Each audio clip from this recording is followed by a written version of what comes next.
বিশিষ্ট সাহিত্যিক ও কবি সুনীল গঙ্গোপাধ্যায়ের লেখা একটি বিখ্যাত কবিতা আজ আমি পাঠ করে শোনাব। কবিতা শেষ যাত্রী। শুরু করছি।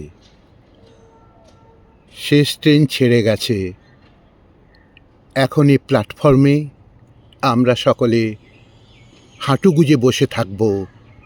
সারা রাত আলো জ্বলবে স্থির, শ্মশান যাত্রীর মতো ঘুম চোখে, কালহরণের খুব শান্ত কৌতূহলে, কম্বলে শরীর মুড়ে আমরা সব বসে আছি অস্পষ্ট গম্ভীর। শেষ ট্রেনে কারা গেল?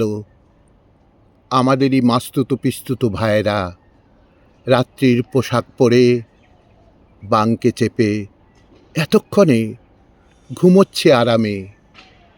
চিরকাল ঘড়ি বেঁধে ঠিক ঠিক ট্রেনে চেপে মহা সুখে চলে যাবে এরা।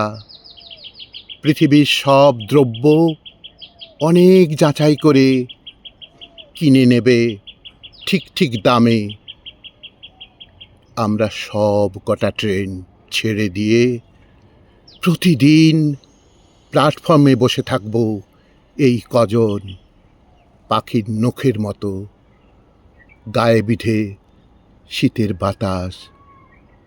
ঘুরঘুরে পোকার মতো হকারেরা একে ওকে লাভের হিসেব দেয়।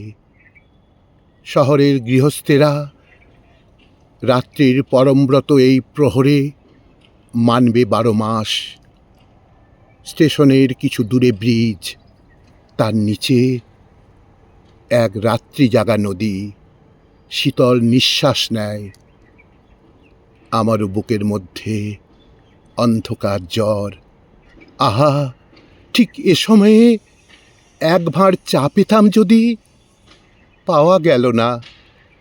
টাকার খুচরোই কিছু ঘাটতি ঘটল। 2-3টে অচল। টাকার খুচরোই কিছু ঘাটতি ঘটল। 2-3টে অচল।